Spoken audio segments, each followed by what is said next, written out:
صلى الله عليه وسلم. بسم الله الرحمن الرحيم. الحمد لله رب العالمين، وصلى الله وسلم وبارك على عبده ورسوله الأمين نبينا محمد وعلى آله وصحبه أجمعين. أما بعد, dear brothers and sisters, Islam, Assalamu alaikum wa rahmatullahi wa barakatuh. Among the things that the Prophet ﷺ used to make dua when in times of grief or anxiety, when in times of things worrying him, he used to say ﷺ this beautiful dua. اللهم إني أعوذ بك من الهم والحزن والعجز والكسل والبخل والجبن وضلع الدين وغلبة الرجال. O Allah, I take refuge in you from anxiety and sorrow, al-ham wal-huzn. In another translation, al-ham is what's coming in the future. So this is what worries you. Al-huzn is the grief that already over something that has passed. Also, he used to seek refuge in Allah Azza wa Jal from weakness and laziness. And maybe this is not the appropriate translation, because he used to seek refuge in Allah from al-ajz wal-kasal. Al-ajz, incapacity, inability. Kasal is laziness. So al-ajz is when I want to do something, but I'm incapacitated. I'm unable to do this. I do not have the ability, but I want to. Laziness is the other way around. I do have the ability, but I have no interest in that. And also, the Prophet used to seek refuge in Allah from miserliness and cowardice, and of course not being able to give in the cause of Allah, and to be afraid from executing the religion of Allah Azza wa Jal is a deficiency. And he used to seek refuge in Allah from the burden of debts and from being overpowered by men. And debts, things that worry you day and night, and it's a burden that you carry over your shoulder until you can pay them off. And also to be overpowered by men when you cannot do anything, but they collaborate upon you, they imprison you, they falsely accuse you, and the whole community believes them, and you can't do anything, and only Allah knows the truth. This is when you feel distressed, you feel depressed, and this is the most time you need Allah Azza wa Jal to come to your rescue and to help you. Moving on to the following chapter, what we say in distress, which is similar. Ibn Abbas, may Allah be pleased with him, used to say that the Prophet ﷺ used to say these words when he is distressed. لا إله إلا الله العظيم الحليم لا إله إلا الله رب العرش العظيم لا إله إلا الله رب السماوات ورب الأرض ورب العرش الكريم.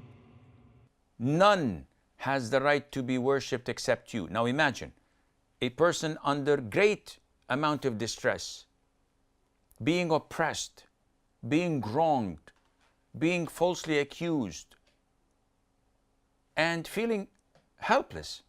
What to do? You have no other choice but to turn to Allah. Listen to these beautiful words. The Prophet used to say, alayhi salatu wasalam, La ilaha illallah al-azim al-halim. None has the right to be worshipped except Allah, the Supreme, the most forbearing. None has the right to be worshipped except Allah, Lord of the magnificent throne. None has the right to be worshipped except Allah, Lord of the heavens, Lord of the earth, and Lord of the noble throne. Come on, what am I doing? I'm in distress. I'm in deep depression. I don't know what to do. I feel helpless. Well, by saying these words and acknowledging that your Lord is Allah the Almighty, who's praised by such attributes, who's glorified by such description, throws a lot of tranquility in your heart, a lot of peace.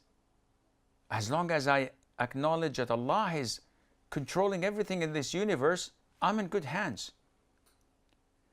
Exactly as I believe that after the darkness of the night, dawn will break. This is how I feel whenever there is a calamity, whenever I'm in the midst of a tribulations. I know that there will come an end to this, and Allah Azza wa Jal would take care of me. And this is why the Prophet ﷺ used to also ask Allah Azza wa Jal to say, he used to ask Allah Azza wa Jal by saying this beautiful dua. اللهم رحمتك أرجو فلا تكلني إلى نفسي طرفة عين وأصلح لي شأني كله لا إله إلا أنت.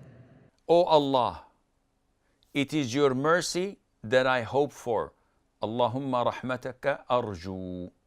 It is your mercy that I hope for, so do not leave me in charge of my affairs, even for a blink of an eye, and rectify for me all of my affairs. None has the right to be worshipped except you. This hadith we've already explained in hadith number 88. So I will not reinvent the wheel and repeat my explanation again, but these beautiful words expand your chest, fills it up with tranquility and peace, and throws away whatever distress or depression or anxiety or worries you have in them. Likewise, a beautiful dua that Prophet Yunus said while he was in the belly of the whale. Everybody knows this dua. لا إله إلا أنت سبحانك إني كنت من الظالمين. None has the right to be worshipped except you. How perfect you are, or praise or glory be to you. Verily, I was among the wrongdoers. That's it. What dua is included in there? It is praising Allah. It is confessing of your guilt and that you were among the wrongdoers. And it is acknowledging that there is nobody who is worthy of being worshipped except Allah the Almighty. So by glorifying Him and admitting that I was among the wrongdoers, Allah knows my case. And this is my plea. And this is how I ask Allah for help and assistance. No one says this dua except, as in the authentic hadith, the Prophet says, except Allah would relieve him from his worries and from his sorrow and grief. So say it as many times as you can during the day and the night, and you will fill your heart with peace and tranquility. This is all the time we have. Until we meet next time, I leave you fi amanillah. Wassalamu alaikum wa rahmatullahi wa barakatuh. Sallallahu ala Muhammad, sallallahu ala Muhammad, sallallahu alayhi wa sallam.